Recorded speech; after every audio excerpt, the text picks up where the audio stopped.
नमस्कार, super study the vision में आपका स्वागत है। आज हम बात करेंगे भारतीय संविधान के भाग 2 की। इससे पहले हम भाग 1 जिसमें संघ और उसके राज्य क्षेत्र के बारे में वर्णन था वो कंप्लीट कर चुके हैं। आज हम नागरिकता के बारे में पढ़ेंगे जो भाग 2 अनुच्छेद 5 से 11 तक वर्णन है, जिसके बारे में अनुच्छेद 5 से 11 तक।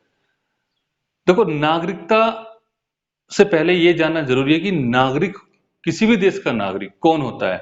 तो किसी भी देश का नागरिक वह कहलाता है जिसे उस देश या राज्य से सामाजिक और राजनीतिक सुविधा मिली हो और वह उस देश के प्रति अपने कर्तव्यों का पालन करे, यानी कि वह उस देश के प्रति या उस राज्य के प्रति वफादार रहे, वह उस देश का नागरिक माना जाएगा।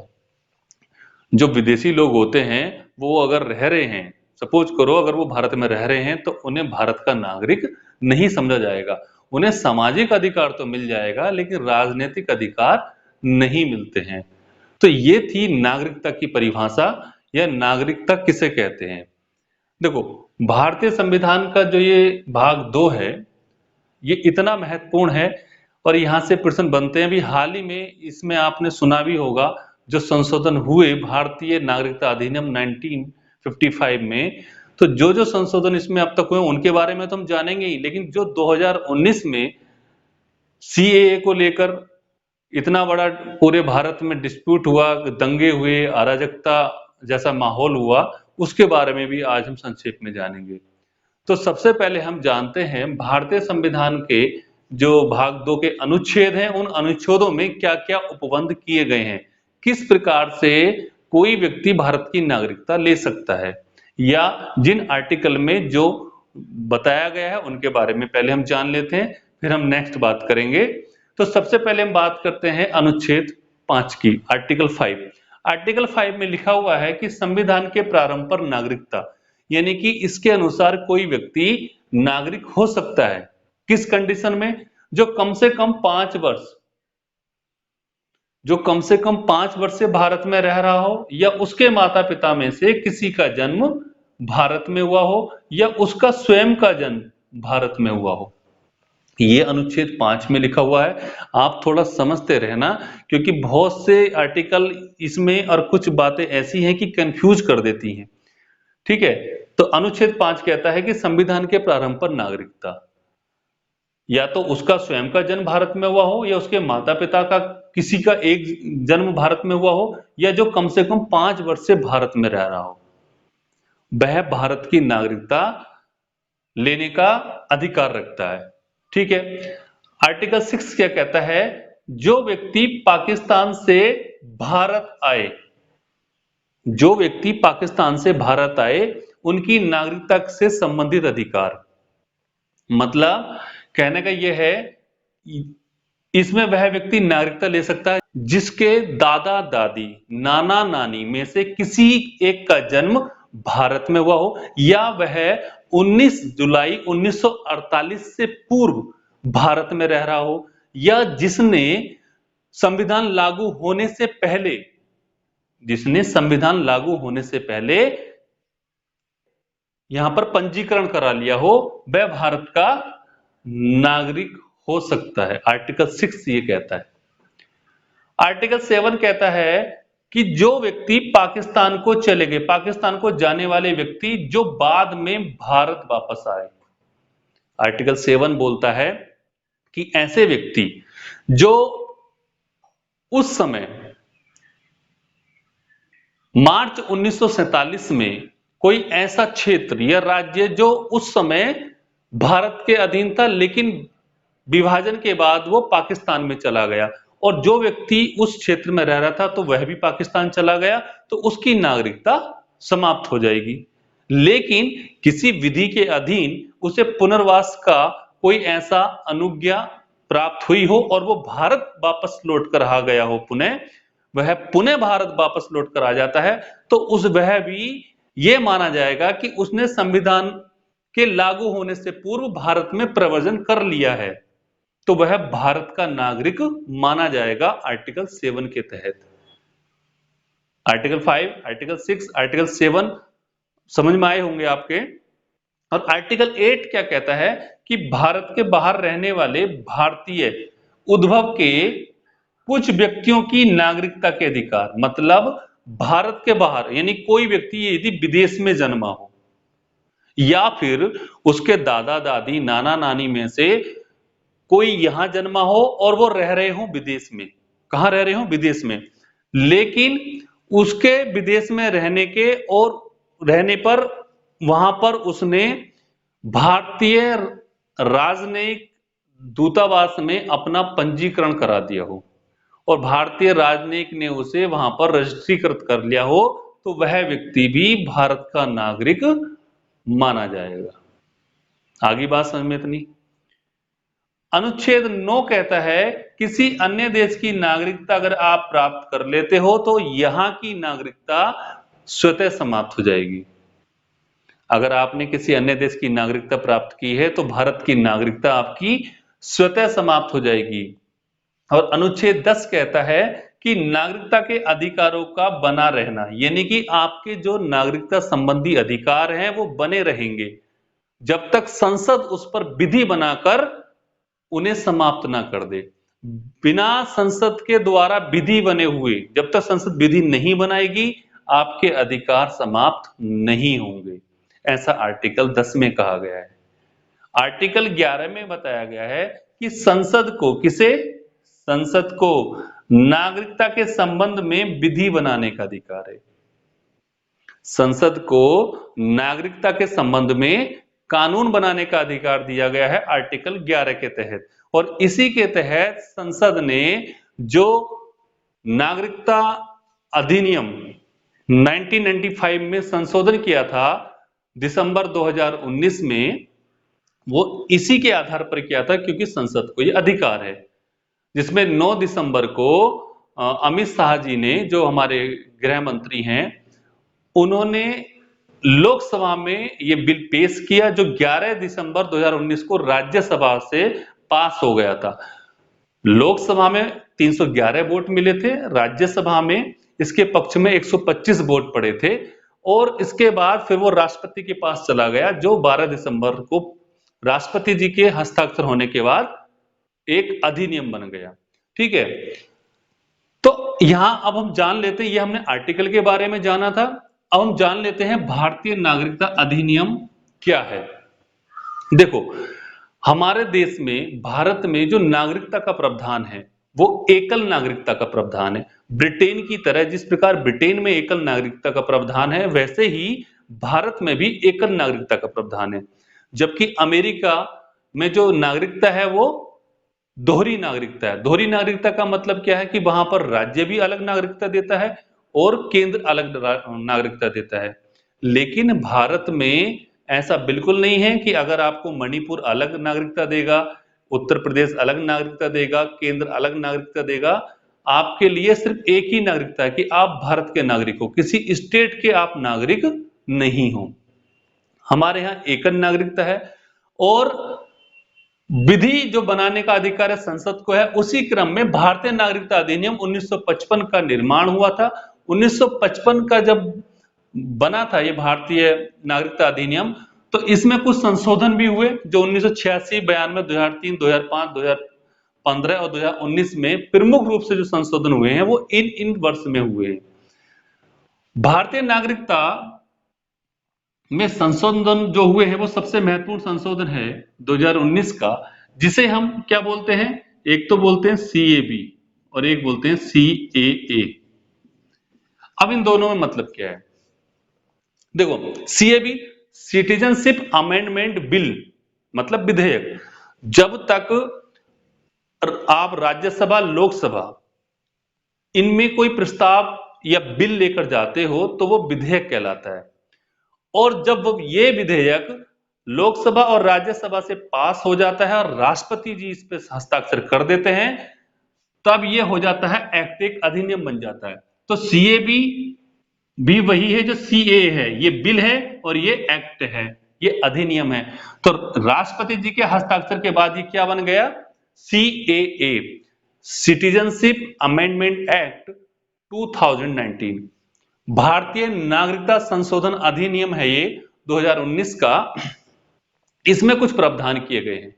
इसमें क्या प्रावधान किए गए हैं जो हमारे देश में ऐसी स्थिति उत्पन्न हुई। इसमें देखो, पहली बात तो ये है, ये जो बिल है किसी की नागरिकता लेने का इसमें कोई भी ऐसा आदेश नहीं है, ये किसी की नागरिकता लेने की बात नहीं करता। इसमें 3 देश जो मुस्लिम देश माने जाते हैं, अफगानिस्तान, पाकिस्तान और बांग्लादेश, इन 3 देशों से आए हुए 6 धर्मों के लोगों के लिए नागरिकता देने की बात कही गई है कि जो 6 धर्म के लोग हैं वो 6 धर्म हैं, हिंदू, जैन, सिख, ईसाई, बौद्ध, पारसी। ये 6 धर्मों के लोग जो वहां पर उत्पीड़न का शिकार हुए हैं या वहां पर उत्पीड़ित किए गए हैं, वो 6 धर्मों के लोग या भारत में नागरिकता हासिल कर सकते हैं। और उनके लिए जो डेडलाइन रखी गई है वो 31 दिसंबर 2014 रखी गई है, यानी कि 31 दिसंबर 2014 तक जो व्यक्ति इन 3 देशों से यहां भारत में आ गए हैं वो नागरिकता प्राप्त कर सकते हैं। लेकिन उसके प्रावधान भी हैं, वो प्रावधान अब इतना विस्तृत मैं यहां पर नहीं बता सकता, एक अलग से मैं आपको सीए के बारे में अलग वीडियो दूंगा। तो उसमें क्या प्रावधान है मैंने आपको ही बताया। इन 3 देशों के जो मुस्लिम कंट्रीज हैं, 3 देशों के जो माइनॉरिटीज हैं, ये लोग वहां पर माइनॉरिटीज हैं, अल्पसंख्यक हैं और वहां पर प्रताड़ित किए गए हैं, हिंदू, बौद्ध, जैन, सिख, ईसाई, पारसी, तो इन्हें यहां पर नागरिकता देने की बात सीएए करता है। लेकिन यहां पर रहने वाले कुछ लोगों ने इसका विरोध किया है। कुछ विरोध राजनीतिक विरोध रहा, कुछ कानूनविद कहते हैं कि ये आर्टिकल 14 का उल्लंघन करता है, जिसमें हमें विधि के समक्ष समानता की बात कही गई है, ये आर्टिकल 14 का उल्लंघन करता है। लेकिन इसमें जो सीधी सीधी बात यही कही गई है कि वहां के जो प्रताड़ित किए गए लोग हैं उन्हें यहां पर नागरिकता दी जाएगी। और उनके लिए जो भारत में देखो, पहले जो पंजीकरण कराने की इन लोगों के लिए जो तिथि, जो टाइमिंग था वो था 11 वर्ष, अब घटाकर कर दिया है 6 वर्ष। लेकिन यहां पर मुस्लिमों ने जो सड़कें जाम की, उपद्रव किए, या कुछ पूर्वोत्तर क्षेत्र के जो हमारे राज्य हैं नॉर्थ ईस्ट के, उन्होंने भी ऐसा किया, तो उसके पीछे की बात क्या है कि वो कहते हैं कि जो पाकिस्तान है वहां भी कुछ ऐसे मुस्लिम वर्ग के लोग हैं, जैसे कि अहमदिया लोग। अहमदी लोग को वो लोग मुस्लिम नहीं मानते, उन्हें भी प्रताड़ित किया जाता है, उनके लिए इसमें कोई उल्लेख नहीं किया गया है। नेपाल में जैसे मधेसी लोग, उनके लिए कोई उल्लेख नहीं किया गया है। और ये 3 देश ही क्यों माने गए हैं? तमिल, जो श्रीलंका में तमिल लोगों को बहुत परेशान किया जाता है, तो आपने उनके लिए इसमें कोई भी उपबंध क्यों नहीं किया? इसलिए इस एक्ट का विरोध हुआ और हो रहा है। नॉर्थ ईस्ट में कहते हैं, नॉर्थ ईस्ट में जो लाइनर परमिट है वो 1873 में बना था। जो 3 स्टेट थे, अरुणाचल प्रदेश, नागालैंड और मिजोरम, उनमें लाइनर परमिट था कि यहां की जो संस्कृति है उसे अछूछण रखना है, उसे संभाल कर रखना है। और ये एक्ट ये भी कहता है जो अनुसूची 6 में दिए गए राज्य हैं, असम, मेघालय, त्रिपुरा और मिजोरम, उन राज्यों में भी ये लोग जिन्हें यहां नागरिकता दी जाएगी वहां नहीं जाएंगे। तो इस प्रकार से पूर्वोत्तर राज्यों ने भी ये बात कही कि हमारे यहाँ जो हमारी संस्कृति को बचाने का जो एक लाइनिंग परमिट है और जो अनुसूची 6 में दिए गए हैं, तो इनका क्या होगा? मतलब हमारे राज्यों को हमें सुरक्षित रखना है। तो इसलिए वहां पर भी दंगे हुए। तो नॉर्थ ईस्ट के राज्य भी कहते हैं कि सीए को चेंज करो, जबकि सीए किसी की नागरिकता लेने की बात नहीं करता, बल्कि ये नागरिकता देने की बात करता है। तो ये सीए भी है, सीए थोड़ा बहुत समझ में आया होगा आपके। यहां है नागरिकता प्राप्त करने के आधार। देखो, भारत की नागरिकता आपको किस आधार पर मिल सकती है? ये वही आधार है जो 1955 भारतीय नागरिकता अधिनियम में बताए गए थे कि भारत की नागरिकता आपको किस आधार पर मिल सकती है। एक तो मिल सकती है आपको जन्म से, आपका जन्म 26 जनवरी 1950 को या उसके बाद भारत में हुआ हो। दूसरा है वंश परंपरा के आधार पर, आपका जन्म 26 जनवरी 1950 को या उसके बाद कि भारत के बाहर वो जन्मा हो और उसके माता पिता में से कोई भारत का नागरिक हो, तब भी उसे वंश के आधार पर नागरिकता मिल जाएगी। 1992 में संविधान संशोधन होता है, कौन सा, कि पहले पिता लिखा हुआ था कि पिता का जन्म हुआ, फिर उसमें जो है माता पिता दोनों का नाम कर दिया, जो लैंगिक आधार पर समानता की बात कही गई थी। तो वंश के आधार पर आपको यहां की नागरिकता मिल जाएगी भारत की। तीसरा है पंजीकरण। पंजीकरण से भी भारत की नागरिकता मिल जाएगी। पंजीकरण से या तो आप भारत में 7 वर्ष से रह रहे हो, पहली बात, आप भारत में 7 वर्ष से रह रहे हो। दूसरा, ऐसा व्यक्ति जिसका जन्म भारत में हुआ हो लेकिन वो भारत से बाहर रह रहा हो। ऐसी विदेशी महिला जिसकी शादी भारतीय से हुई हो, या फिर राष्ट्रमंडल देशों के ऐसे सर्विस करने वाले जो भारत में नौकरी कर रहे हो, उन्हें भी पंजीकरण के आधार पर नागरिकता मिल सकती है। जन्म से, वंश से, पंजीकरण से, तीनों से समझ में आया। नेक्स्ट है देशीयकरण से, बाय नेचुरलाइजेशन, मतलब कोई व्यक्ति भारत में पिछले 11 वर्षों से रह रहा हो और जो अनुसूची 8 में दी गई भाषा है उनमें से किसी एक भाषा का बोलने वाला हो, लिखने वाला हो, तो वह भी देशीयकरण से भारत की नागरिकता प्राप्त कर सकता है। और लास्ट है, देखो 5 आधार हैं, 5 आधार हैं नागरिकता प्राप्त करने, भारत की नागरिकता प्राप्त करने के 5 आधार हैं, ये भी याद रखना। भूमि के अर्जन द्वारा, यानी कि कोई ऐसा क्षेत्र जिसे भारत ने अपने राज्य, भारत ने अपने में विलय कर लिया हो और उसमें जो रहने वाले व्यक्ति हैं उन्हें भारत की जो नागरिकता है वो अपने आप मिल जाएगी। समझ गए? तो 5 आधार हैं भारतीय नागरिकता प्राप्त करने के। वही हमारी नागरिकता प्राप्त करने के 5 आधार हैं। तो नागरिकता समाप्ति के भी 3 आधार बताए गए। नागरिकता समाप्त हमारी कैसे हो सकती है? तो किसी भी व्यक्ति की नागरिकता समाप्त हो सकती है या तो उसने किसी अन्य देश की नागरिकता ग्रहण कर ली हो, जो आर्टिकल 9 में लिखा हुआ है, या नागरिकता को उसने छोड़ दिया हो, परित्याग कर दिया हो, या फिर सरकार द्वारा नागरिकता से वंचित कर दिया गया हो, जो आर्टिकल 10 में लिखा है कि संसद द्वारा विधि बनाकर उसकी नागरिकता छीन ली गई हो, ये नागरिकता समाप्त हो जाएगी। और इसी में जो इसका तीसरा नंबर है, इसमें सरकार किन किन आधारों पर नागरिकता छीन सकती है वो आधार है। पहला है संविधान के प्रति अनिष्ठा, यानी कि आप संविधान के प्रति अनादर भाव रखते हैं, संविधान के प्रति आप आदर का भाव नहीं रखते हैं, तब भी आपकी नागरिकता छीनी जा सकती है। दूसरा है युद्ध काल में शत्रु देश, किसी भी शत्रु देश की अगर आप सहायता करते हैं, यहां की जानकारियां आप शत्रु देश को देते हैं, तब भी आपकी नागरिकता छीन ली जाएगी। गलत तरीके से नागरिकता प्राप्त करना, यदि आपने कुछ ऐसे डॉक्यूमेंट या कुछ इस तरीके से गलत तरीके से नागरिकता प्राप्त की है जो लीगल नहीं है, तब भी आपकी नागरिकता समाप्त हो जाएगी। या फिर लगातार 7 वर्ष तक आप भारत से बाहर रह रहे हैं। कितने वर्ष तक? लगातार, कंटिन्यू 7 वर्ष तक, आपका कोई अता पता नहीं है, भारत से बाहर रह रहे हैं, तब भी आपकी नागरिकता चली जाएगी। फिर है भारतीय स्त्री द्वारा विदेशी पुरुष से विवाह करने पर, यदि किसी भारतीय महिला ने किसी विदेशी पुरुष से विवाह कर लिया है, तब भी उसकी नागरिकता चली जाएगी।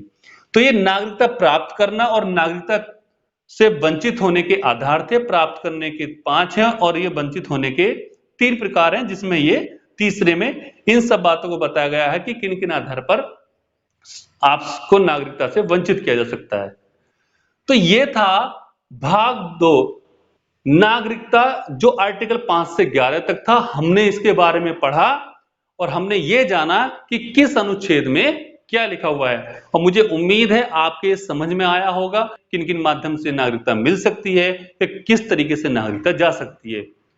तो आज इतना ही, कल बात करेंगे हम फंडामेंटल राइट की, मूल अधिकार की। मुझे उम्मीद है आपके समझ में आया होगा और ये आपकी परीक्षा की दृष्टि से काफी सहायक सिद्ध होगा, ऐसी मैं उम्मीद करता हूं। तो आज के लिए इतना ही। थैंक यू, धन्यवाद।